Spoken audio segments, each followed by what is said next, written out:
Raiganj medical college, যেখানে junior ডাক্তারদের বিক্ষোভে এখনো অচলাবস্থা। জুনিয়র ডাক্তারদের উপর হামলার অভিযোগে প্রতিবাদ ধর্ণা। জুনিয়র ডাক্তারদের বিক্ষোভ বন্ধ, সেখানে আউটডোর। রোগীদের চরম ভোগান্তি। হামলায় অভিযুক্ত রায়গঞ্জের মহিলা তৃণমূল কংগ্রেস সভানেত্রীর জামিন। রায়গঞ্জ আদালতে আত্মসমর্পণের পরে মহিলা তৃণমূল কংগ্রেস সভানেত্রীর জামিন। রোগীর পরিবারের উপর হামলার অভিযোগ জুনিয়র ডাক্তারদের বিরুদ্ধে, পাল্টা রোগীর পরিবারের বিরুদ্ধেও হামলার অভিযোগ হাসপাতাল কর্তৃপক্ষের।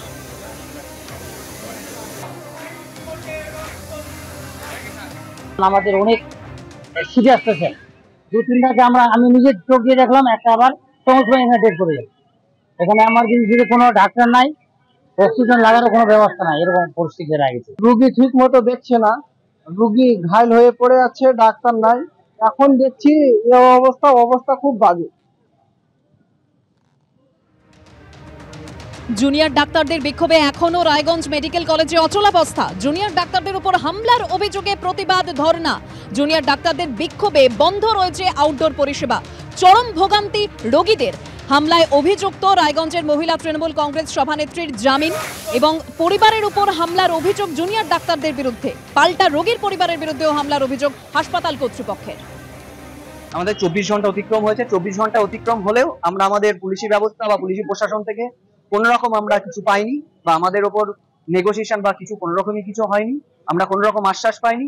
আমরা সত্যিই খুব ভীত, এবং আমরা যে স্বাস্থ্য ব্যবস্থায় পরিষেবা দিচ্ছে বা আমাদের দাদারা যেরকম পরিষেবা দিচ্ছে, তার আমরা যাদের জন্যই পরিষেবা দিচ্ছি তাদের ক্ষেত্রেই যদি আমরা এরকম একটা অপব্যবহার পাই, সেটা আমাদের জন্য কোনোভাবেই যোগ্য নয়। দুজনকে পুলিশ গ্রেপ্তার করেছে এবং ঘটনাটা দুজনের মধ্যেই সীমাবদ্ধ নয়। তো যেহেতু ঘটনাটা দুজনের মধ্যেই সীমাবদ্ধ নয়, তো আমরা আরো চাইছি যে বাকি যারা অভিযুক্ত সবাই শাস্তি পাক এবং সবাই অতি দ্রুত গ্রেপ্তার। রাজমিস্ত্রির ছদ্মবেশে জঙ্গি, জালে বাংলাদেশের জঙ্গি সংগঠনের আরেক সদস্য। চেন্নাই থেকে গ্রেপ্তার করা হয়েছে শাহাদাত মডিউলের আরেক সন্দেহভাজন জঙ্গিকে। রাজমিস্ত্রি সেজে ভিন রাজ্যের যুবকদের মগজ ধোলাই করত ধৃত আনোয়ার শেখ। মঙ্গলকোটের বাসিন্দাকে আনোয়ারের গ্রেপ্তার করে দাবি রাজ্য এসটিএফ এর। ধৃত আনোয়ার হাবিবুল্লাহর ঘনিষ্ঠ সহযোগী এবং আনসার আল ইসলাম ওরফে শাহাদাতের সদস্য।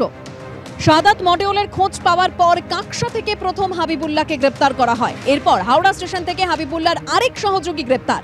এখনো পর্যন্ত বেঙ্গল এসটিএফ এর হাতে শাহাদাত মডিউলের 3 জন গ্রেপ্তার। ধৃতের 14 দিনের এসটিএফ হেফাজত।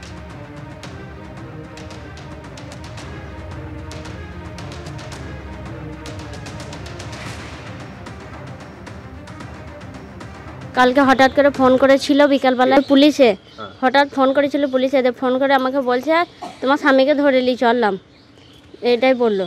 বলছে আমার সাথে যোগাযোগ রেখো, আর কিছু বলেন, এদিকে কেটে দিয়েছে। স্বামী কোথায় থাকতো? চেন্নাই কাজ করতো। বলছে জঙ্গি সংগঠনের সাথে যুক্ত? নয়, এসবে কোনো যুক্ত নাই কো।